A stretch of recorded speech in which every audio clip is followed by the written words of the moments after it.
Well, hi everyone. Welcome back to another episode of FinTech Walkabout. I'm joined by Adnan, Head of Strategy at Starling Bank. Thanks for joining us. Diving into the realms of open banking and interesting people. So Adnan, it'd be great to just get a quick introduction from yourself. You were at PwC prior to Starling, so take us through the journey. Sure. Well, hi, I'm Adnan. I'm Head of Strategy at Starling Bank. Prior to that, as you said, I was a consultant at PwC, focusing mostly on helping financial services companies with their strategy.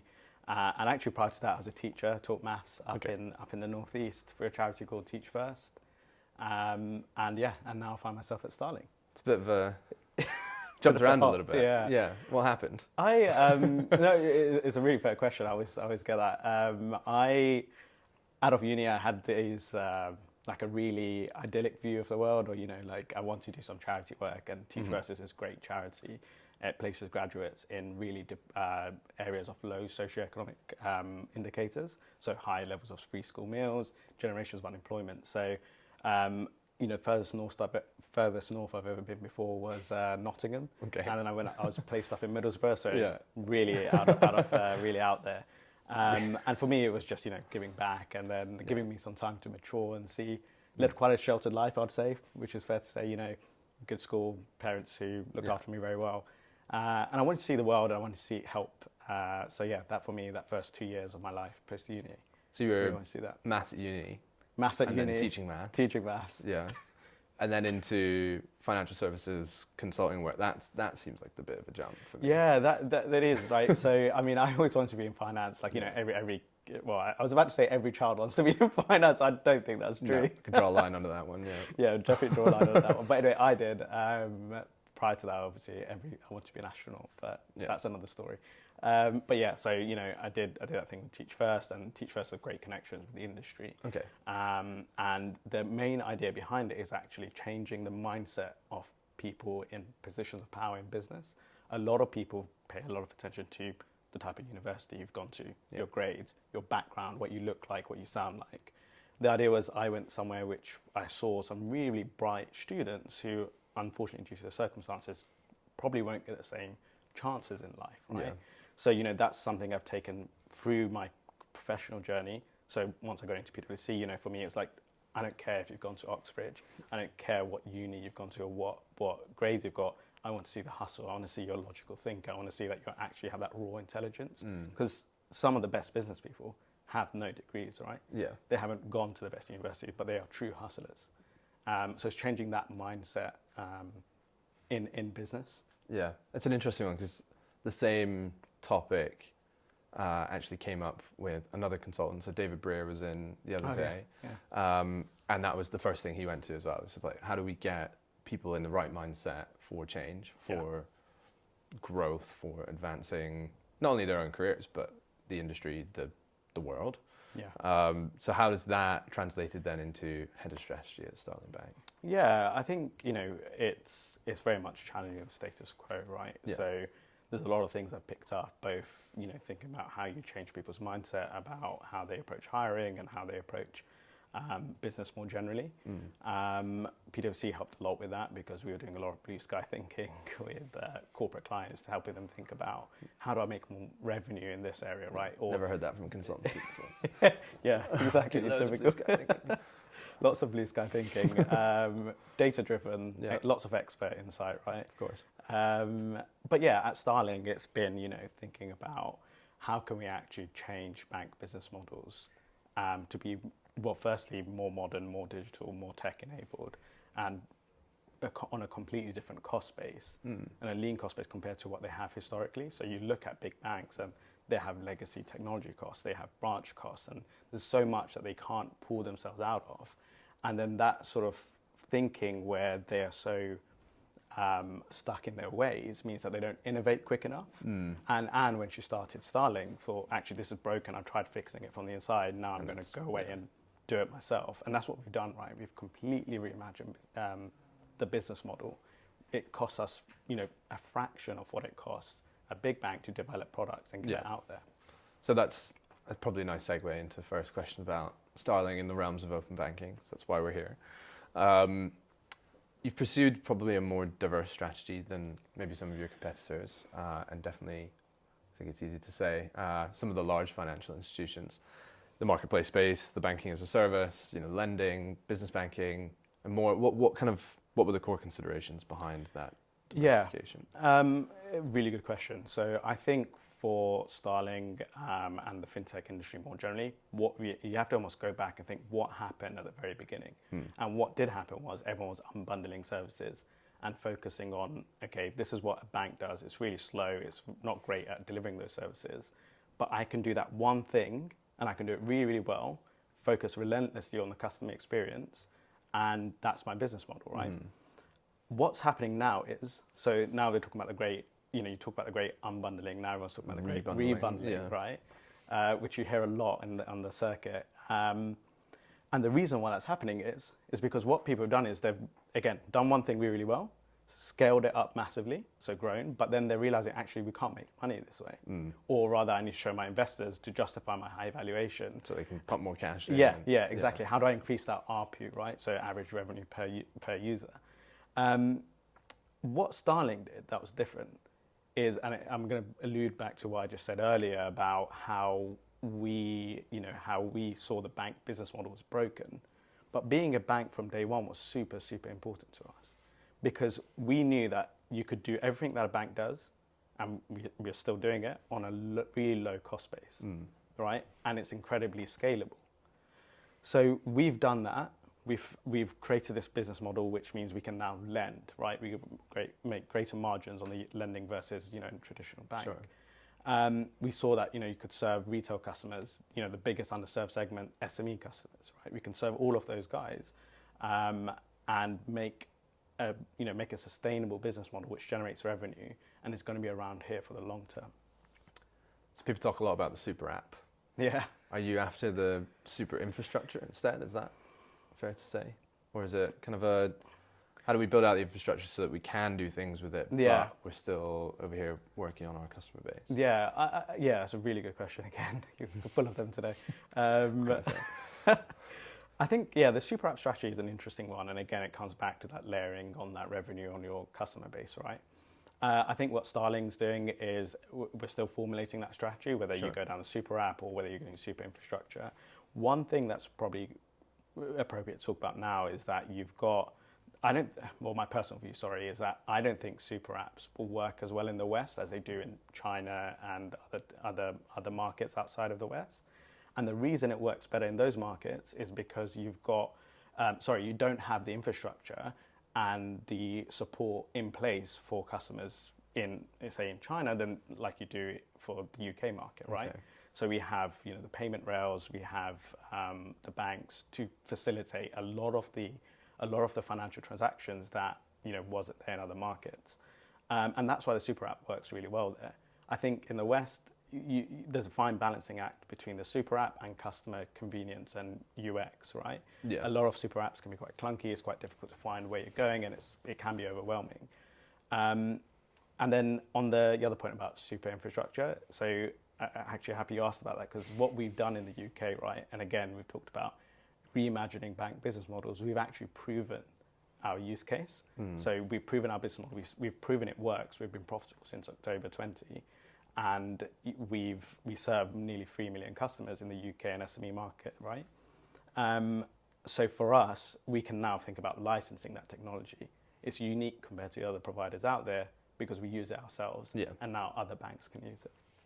First-hand experience then. Yeah. And that's the beginning, I suppose, of this embedded finance piece that everyone's talking about at every single conference on repeat, seemingly the same thing. But you talked a little bit about consolidation or rebundling a second ago. It does feel like today people talk about the barriers to entry being lower than ever in terms of like starting a business, especially in the fintech world. Yeah. But I'd say expectations of the consumer are probably higher than they've ever been. We've got the likes of Chase entering the market saying we're going to build everything by the looks of it. I mean, they're plastering billboards all over the tube in London, right? Well, they're doing TVs now as well, right? Yeah, well, and not to say it's going to be a bad product or anything. It's just, can we really diversify any more on the premise of digital first, or is that kind of out the window? And I think that could also be said for fintechs, and we're going to see that kind of all conglomerate somehow, consolidate somehow? Is that the way you think it's going? So let me take that first question you asked about Chase, and is there much differentiation beyond just being digital? I think there's going to be a hell of a lot of copying, and you've seen that already. Sure. Freezing cards, instant notifications, all of these things are fintechs and Flattery, though. it's flattery. It's the greatest form of flattery, right? Yeah. And you have all the big banks copying that as well now, right? But you can't build a culture of innovation. Oh, sorry, you can't. Sorry, let me rephrase that. You can build a culture of innovation, but you can't replicate it. Yeah. You have to build it from the ground up. That's why Starling started separately, right? You didn't start off from a incumbent bank and try to create a flanker brand. I mean, we've seen a few of those, and we know what's happened there, right? No comment. Yeah. So it's all to do with the culture that you have, and that's really, really hard to replicate if you're not doing it from scratch. I think the other thing, so Chase aren't really doing that. People like Chase are going to find it hard to do that. But there's another thing that they're missing.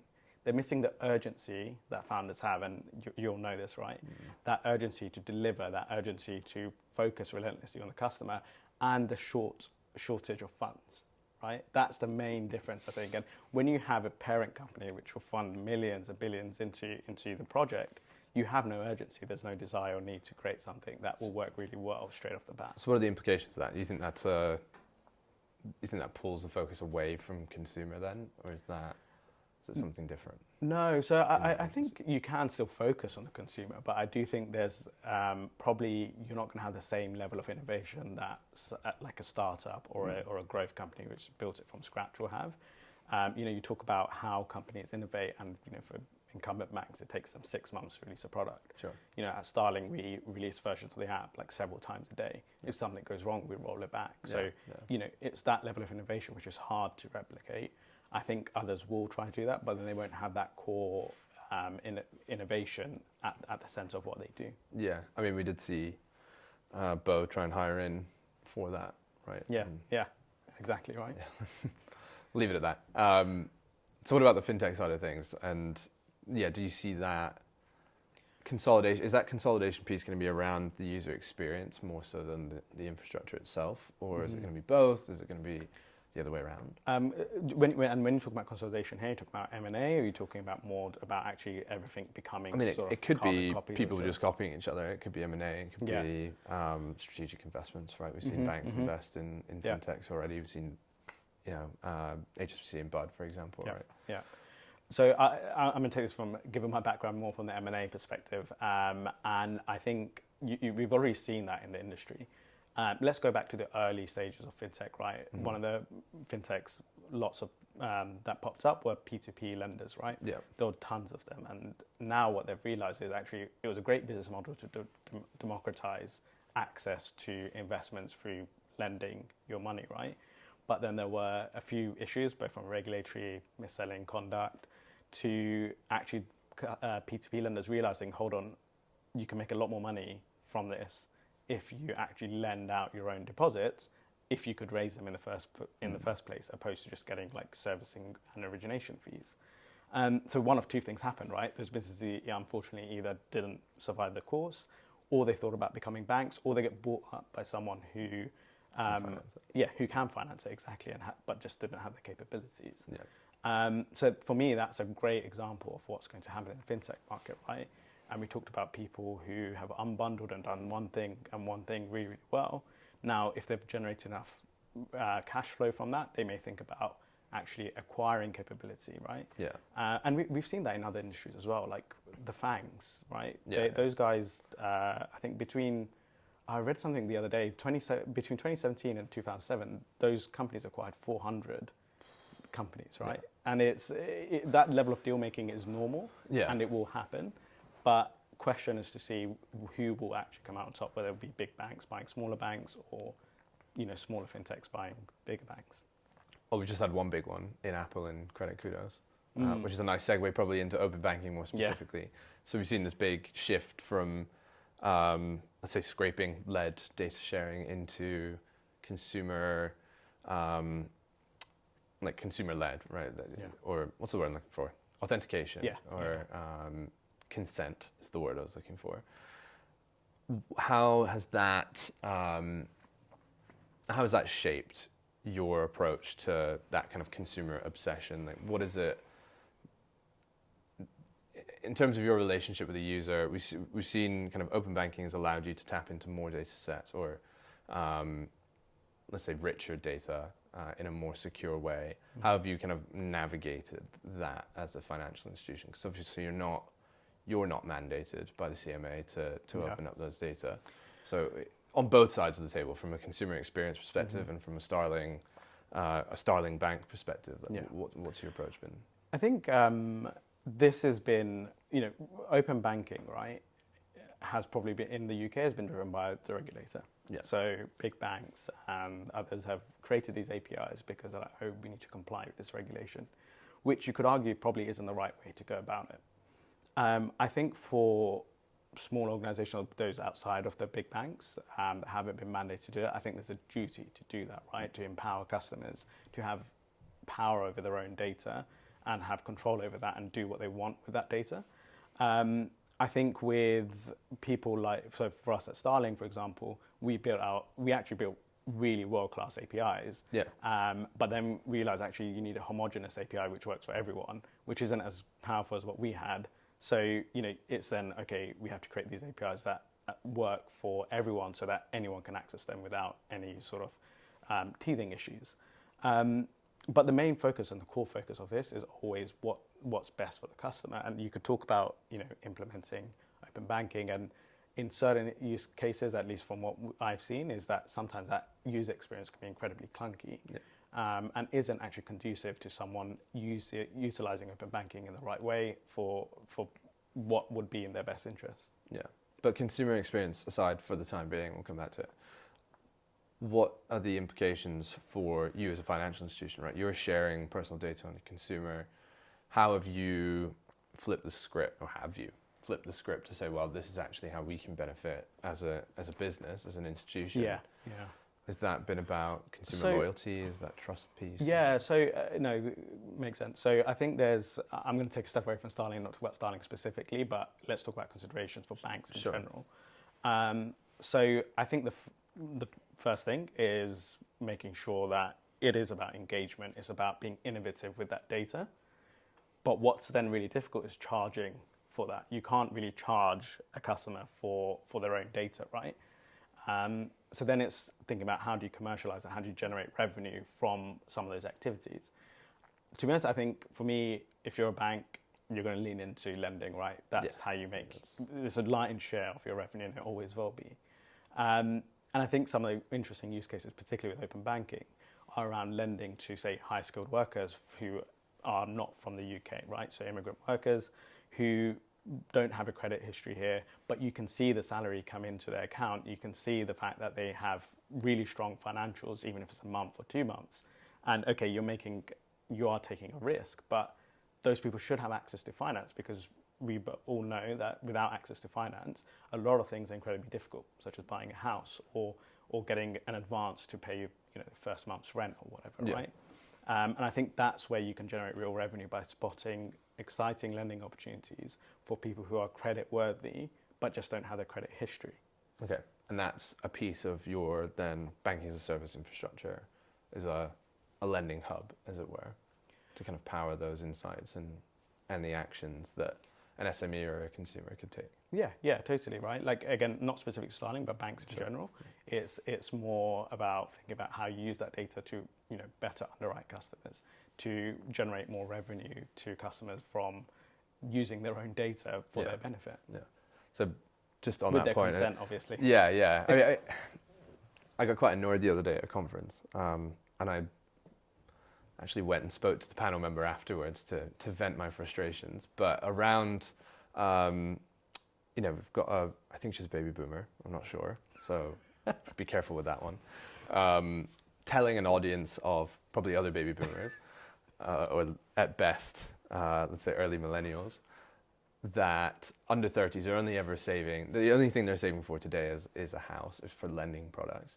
For me, it's all about the kind of financial freedom aspect, and as probably one of the only under 30s in the room, I kind of made that quite clear to her. So is that a big piece of, Starling's culture of its strategy is to say, well, we can enable this financial freedom in our customer base, whether that's someone using our banking as a service infrastructure, whether that's an SME or whether that's a retail customer? Is this a kind of, well, we can build the layers and they're used however someone sees fit? Yeah, I think so. Just on the anecdote you just used, by the way, I completely agree. I do think there is a maturity coming into the millennial generation where people are thinking about starting families, where people are saving to buy houses. But actually, what I don't like the insinuation is that millennials are only doing this because they have to save for a house, and it's not financial freedom. I think there's a stat I came across which was, the new businesses formed in 11 months to June 21, 50% of them were from millennials. Really? That, to me, says it all, right? That is the proof point. Why do you start your own business? Okay, you spotted a problem, you want to solve it. But also, you want your own freedom, you want to be your own boss, right? And for me, that's huge. That culture of being a side hustler, having side hustles, is for me, that characterizes the millennial industry, the millennial generation. And actually, we don't need to be told by baby boomers or Gen Xers, that you're just spending money on avocado and toast, right? Yeah, I'm actually knitting sweatshirts and selling them on Etsy. So. Yeah, exactly, right. And yeah, on this financial freedom point, right? I think Starling has a lot of features, and that to us really is the whole idea of putting customers at the core of the user journey. And whenever we innovate, it's not, we're a utility that customers have to use. Actually, no, like every other industry, the customer's at the center, and more millennials in particular and younger generations expect to have, their needs met on demand, right? They expect to be the center, right? There's a lot more power in their hands than, say, previous generations who may not get, why you're not saving from day one or whatever now. Yeah.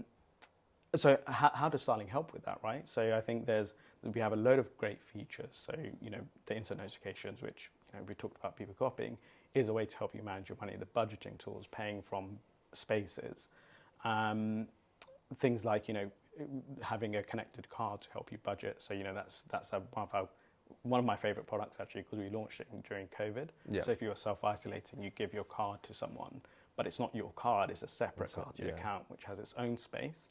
So you can actually say, okay, I'm going to put £100 in this space, and the person can only go and spend up to £100. And there's a few other controls you can put around that. Nice, yeah. So yeah, there's loads we're doing, and I think that we're not finished yet. There's still a lot more innovation and products that we're looking to launch over the next year. Far from it. For what it's worth, for the sake of a self-plug, because we're here. That's exactly what we're trying to do in the commodities space, right? In the telco, in the insurance, and the utility space, is to say, well, this is a shit user experience.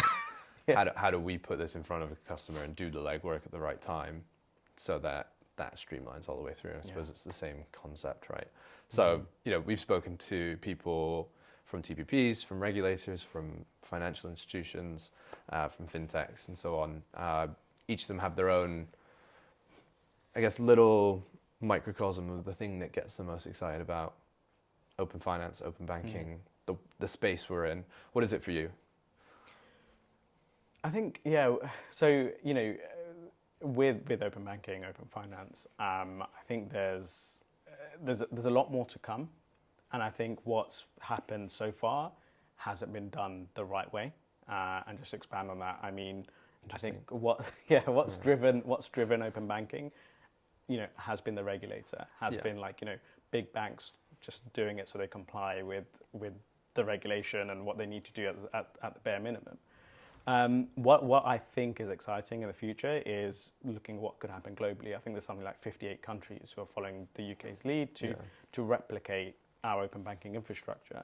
Now, what is exciting is that, assuming you have sort of equivalency between each geography, which is going to be really bloody difficult. Yeah. But if you do get that, you could start thinking about, really helping consumers around the world.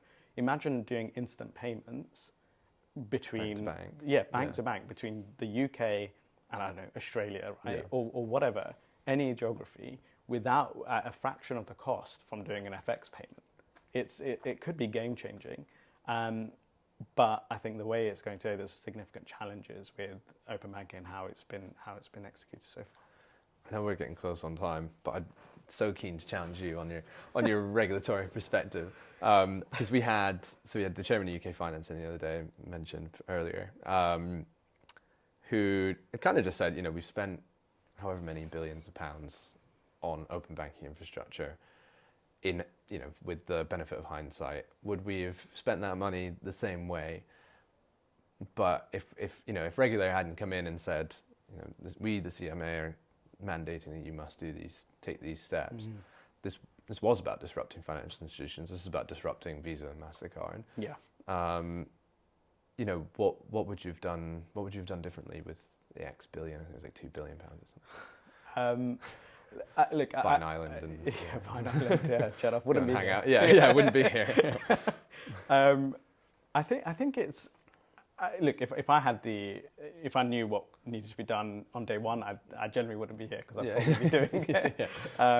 I think it's a really hard question, and someone has to trigger that. Yeah, someone has to trigger that innovation, and for us in the UK, it was a regulator, but I think it was done for the wrong reasons, right? So so the CMA had a remit to encourage competition in current accounts. Yeah. If you look back as to why they did the open banking implementation the way they did, it was so that customers can take the data, move banks, and switch more regularly, right? Sure. And I think they cottoned onto it for the wrong reasons. For example, my brother the other day, right? He banks with NatWest, but got paid into his neobank account. Let you guess which one. Yeah. It better be Starling. I mean, come on. If he's not banking with Starling. Anyway, so he applied for a loan to NatWest. Yeah. Now, there's a great open banking use case here. They should be able to see he gets paid from his role at his company. That's a regular source of income. Great, here's a loan at the right rate. What he had to do was he had to get his salary paid into NatWest in order to get that loan offer at a reasonable rate. Now the problem here isn't that open banking is a thing. The problem here is that big banks don't innovate enough and don't think about open banking. What's the incentive for them to say we'll take the income that's coming into neobank, and we're happy with that? Like, surely they'd rather consume that. Sure, customer's but attention. You're totally right. But okay, you get that loan, then as a consumer, if you're jaded enough, you'll move your salary back to the bank that you want it to come into, right? Sure. So it's like offering cash incentives to get people to switch to your accounts. They're not the right quality of customer because they will just be like, yep, okay, I've got £100. I'll take £100. Yeah, I've got £100 here. 2 months later, another bank comes out with £100. Great, I'm going to switch this account. I mean, if you don't have a secondary account, would you just switch around the banks? I mean, you're losing out on free money, right? Yeah. So I think the incentive is really that you're missing out on revenue that you could otherwise have. And I think that comes down to the fact that big banks and the people that should be using open banking properly aren't. They're not thinking about it the right way. They think about it as a tick box exercise. Yeah, the shutters are up. Yeah. Back to your consultancy days, I'm sure. So last couple of questions. First one, which I think you may have alluded to already, open banking, success or failure if you had to choose? Look, I think it's one that it needs to be implemented the right way. It needs to be implemented with customer focus at the very core. So customers, you're smiling. It's a very political answer, yeah. It's a very political answer. Look, and I think it's very clunky to use, right? And in certain respects, I think there's some things that have worked really well. Yeah. Like the payments thing, which we talked about before, right, is a great way to circumvent that and be a really effective way of actually realizing value for the consumer. But if it's really difficult to do and not an easy journey, then it's not doing the right thing. Yeah, I donated to charity the other day because I'm a great guy, and sorry, that was maybe edit that one out. Donated to charity the other day, but through an open banking payment. I chose it because I was like, obviously I'm going to try this out. And it was super, super slick. But even today we've got people, app temp sees a very good bank account connection rate for what it's worth. Mm-hmm. But yeah, there's still that percentage drop off of people who are just because it's not like instant, right? Yeah. And that, I think that's the issue, right? Like I think we've done the best we can in the current form, but I think there's still ways to go. I think the payments piece in particular, which I think you mentioned earlier, it's a great way to tackle that duopoly of MasterCard and Visa, right? Those guys hold all the cards. It's not no pun intended. Yeah, exactly, no pun intended. And yeah, it's a great way to disrupt that. And we're all about, and particularly the fintech industry, we're all about innovation. And we should be brave enough to call out something where it could be better, and actually, make it better. So does it matter whether or not I, as a consumer, know what open banking is, or is it just about the end value that I get out of it? I think so. I'm a bit on the fence on this one, because I think a consumer should know, because financial data is so important and so sensitive to people and the consumers, that they need to know that the data is safe, and they need to understand what's exactly happening. I think but then on the flip side, do you need to know? As long as you give your consent, as long as you understand, okay, my data is safe and it goes through X, Y, and Z, and the AISP or the PISP can't actually move my money for me without my permission or stuff like that. It is just what's the end. What's the end It's like result? asking a consumer, how does a credit card payment work? Yeah. But I'm a bit on the fence on that one. I haven't. Fair enough. Figure that one out. So for you, what's next for open banking? I think we spoke a lot about focusing on the customer. I think that's what needs to happen: the customer journey, the customer experience, and the open banking data needs to be used in the best possible way for customer outcomes. I also think I'd be really excited to see. We talked about 58 countries implementing open banking. I'd be really excited to see some sort of equivalence in that implementation, and see what could happen with payments and the removal of that red tape between borders, right? Without losing things like the anti-money laundering and the fraud detection. Yeah, I mean, for me, look at like somewhere like Australia, right? Have just said, screw it, let's go open data. Yeah. Why not? So for me, I think that's the exciting piece. So, okay, great, fantastic. So what about you? What about Starling, yourself personally? What's on the route? I'll start off with Starling. Look, I think we've, I alluded to it earlier, right? We've been a huge success in the UK. We've been profitable, we've proven our business model, and we've changed how banks should actually work with our technology, with our focus on customer, with our constant innovation and releasing products that customers actually use. They're not gimmicky. It's actually helpful. And I think for Starling next is, for us, it's licensing that technology and going global. We are really good at technology, if I do say so myself. Yeah. We have some great engineers. People are talking to us all the time about our technology. Now is the time for us to license it, because we can point to the UK as the successful case study for our technology. Great. And yourself? Myself, probably drive it. Drive it forward. I think there's a lot of exciting things happening at Starling. Great. We've still got a lot of stuff to do in the UK, from product development to M&A, and one day the IPO. Excellent. Well, Adnan, it's been a real pleasure. Thank you for joining me today. Yeah, thanks a lot for having me. And thank you everyone else for tuning in. This is another episode of FinTech Walkabout, and we'll see you next time. Cheers.